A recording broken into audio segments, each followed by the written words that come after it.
നടി ആക്രമിച്ച കേസിന്റെ വിധി വന്നു. നേരത്തെ അവരെ കുറ്റക്കാരാണെന്ന് പറഞ്ഞിരുന്നത്, ഇപ്പോഴാണ് അതിന്റെ വിധി വന്നത്. ഒരു കാര്യം പറയാം, ഞാൻ ഈ പല കേസുകളുമായിട്ട് മോണിറ്റർ ചെയ്തിട്ടുണ്ട്. ഇതേപോലെ ബലാത്സംഗത്തിന് ഇരയായ പല പെൺകുട്ടികളോട് സംസാരിച്ചിട്ടുണ്ട്. അങ്ങനെ ഡൽഹിയിൽ മറ്റുള്ള പല കേസുകൾ ഇങ്ങനെ വരുന്നുണ്ട്. ശരിക്കും ഇതുമായി ബന്ധപ്പെട്ട സെക്ഷൽ അസോൾട്ട് കേസുകൾ മോണിറ്റർ ചെയ്യാറുണ്ട്.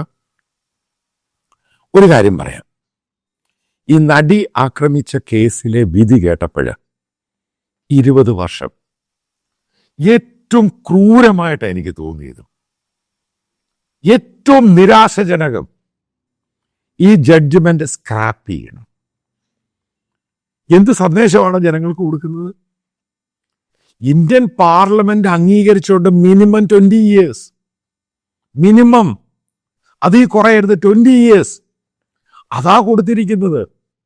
ഇന്ത്യയുടെ ചരിത്രത്തിൽ ആദ്യമായിട്ടൊരു കൊട്ടേഷൻ, ബലാത്സംഗം നടത്തിയ ക്രൂരന്മാരായിട്ടുള്ള പ്രതികൾക്ക് കൊടുത്തിരിക്കുന്ന ജഡ്ജ്മെന്റ് തോട്ടിൽ കളയണം. ഇത് ഞാൻ വളരെ കൃത്യമായിട്ടാണ് പറയുന്നത്. ഒരിക്കലും അക്സെപ്റ്റ് ചെയ്യാൻ പാടില്ല. അത് കഴിഞ്ഞിട്ട് ഈ പ്രതികൾക്ക്, പല ആൾക്കാർക്ക് ജാമ്യം കിട്ടി, പലരും ഈ പുറത്തിറങ്ങി പല പത്രക്കാരുമായിട്ടൊക്കെ സംസാരിച്ചിട്ടുണ്ട്. അതിന്റെ 1ാം പ്രതിക്കും ചില പ്രതികൾക്കും ഒന്നും ഒരു പ്രശ്നവുമില്ല. അവർ പറയുന്നത് സിമ്പിൾ, സാധാ, ഇത് എപ്പോഴും ഉണ്ടാകുന്നതാണ്. ഇത് കേരളത്തിലാണ് സംഭവിച്ചത്. സാക്ഷാൽ പിണറായി വിജയൻ താങ്കൾ ആലോചിച്ചിരിക്കുക, ഇത് തോട്ടിൽ കളയേണ്ട, സ്ക്രാപ്പ് ചെയ്യേണ്ട വിധിയാണ്. ഇതൊരിക്കലും അംഗീകരിച്ചു കൊടുക്കാൻ പറ്റത്തില്ല, ആരാണെങ്കിലും. ഞാൻ ജഡ്ജിയെ പറയുന്നില്ല, ആ ജുഡീഷ്യൽ വിധിക്കെതിരെയാണ് പറയുന്നത്. അത് പറയാനുള്ള തൻ്റെടോ, അതിനുള്ള സ്വാതന്ത്ര്യവും ഇന്ത്യൻ ജനാധിപത്യം, ഇന്ത്യൻ ഭരണഘടന എനിക്ക് തന്നിട്ടുണ്ട്.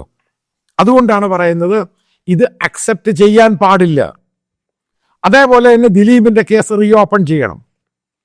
റീഓപ്പൺ ചെയ്തേ മതിയാവത്തുള്ളൂ. ഈ വിധി കേട്ട ശേഷം എനിക്ക് ചില കാര്യങ്ങളിലത് സംശയം തോന്നിയിട്ടുണ്ട്.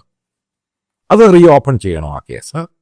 അത് ഹൈക്കോടതിയിൽ ഏറ്റവും നല്ല രീതിയിൽ ഇത് വാദിക്കണം. സംഭവം ഇത്രയും ക്രൂരകൃത്യം ചെയ്തിട്ട് ഇതിന്റെ പിറകിലുള്ള ആരെ അറിയത്തില്ല. അവരെ എല്ലാം സംശയത്തിന്റെ നിഴലും അതും ഇതുമില്ല, അവരെ അങ്ങ് വെറുതെ വിട്ടു, അസമ്മതിച്ചു. അത് കഴിഞ്ഞ് ഈ ക്രൂരത നടത്തിയവർക്കെതിരെയുള്ള എല്ലാ തെളിവുമുണ്ട്.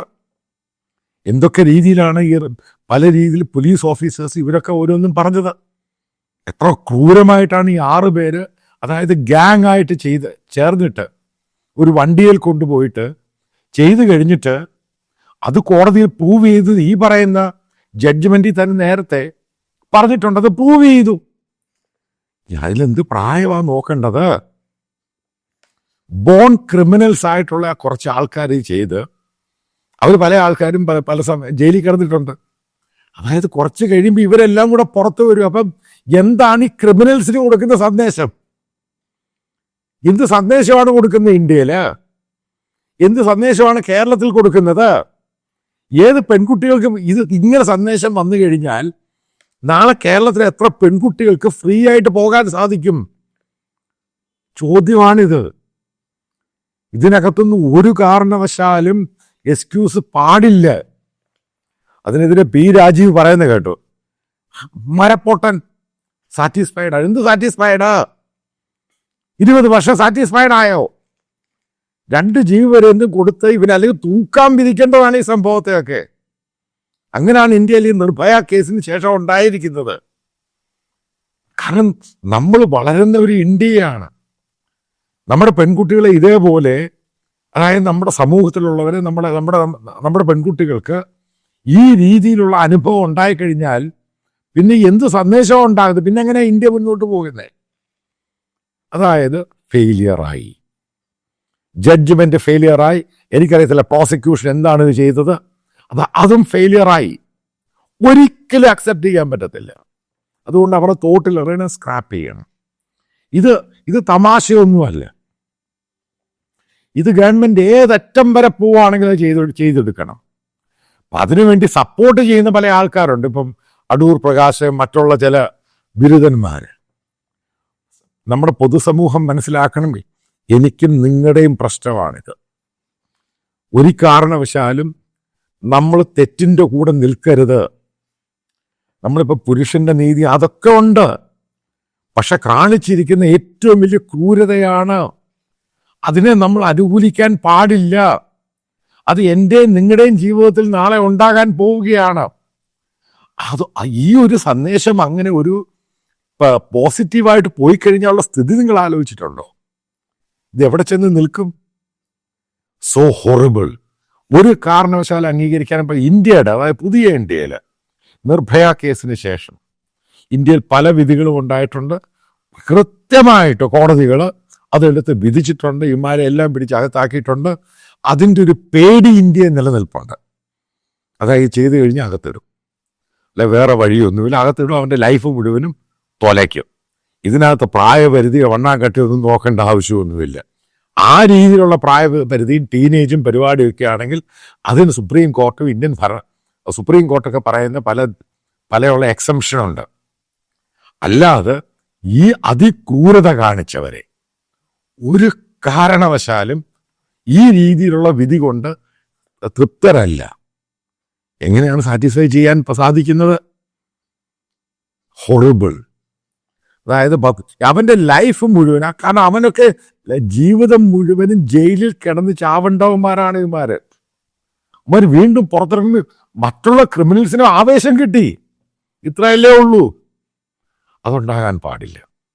എവിടെയാണ് തെറ്റുണ്ടായത് മുഴുവനും തിരുത്തണം. അതേപോലെ ഹൈക്കോടതി പെട്ടെന്ന് തന്നെ പോകണം. ഈ സ്ക്രാപ്പ് ചെയ്യണം ഈ സാധനം മുഴുവനും.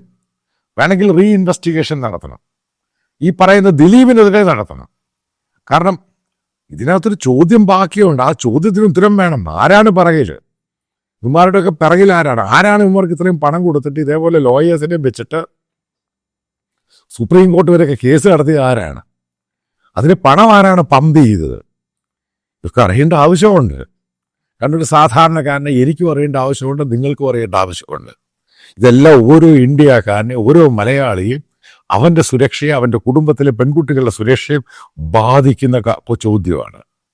ആ ചോദ്യത്തിന് ഉത്തരം കൊടുത്തേ മതിയാവത്തുള്ളൂ. ഇന്ത്യ ഭരിക്കുകയും കേരളം ഭരിക്കുകയും ചെയ്യുന്ന ഗവൺമെൻറ്, ഇന്ത്യയിലെ കോടതികളും അതിന് ഉത്തരം കൊടുത്തേ മതിയാവുകയുള്ളൂ. ഇതിനകത്ത് യാതൊരു എക്സ്ക്യൂസും പാടില്ല. നിർഭയ കേസ് ഉണ്ടാക്കിയ ചലനങ്ങളുണ്ട്. ആ ചലനത്തിൻ്റെ 1% പോലും ഈ ജഡ്ജ്മെൻറ്റിൽ ഞാൻ കണ്ടില്ല. നിരാശജനകം. വീണ്ടും പറയുന്നത് സ്ക്രാപ്പ് ചെയ്ത് തോട്ടിൽ കളയേണ്ട ജഡ്ജ്മെൻ്റാണിത്. ഒരു കാരണവശാലും അംഗീകരിക്കാൻ പാടില്ല.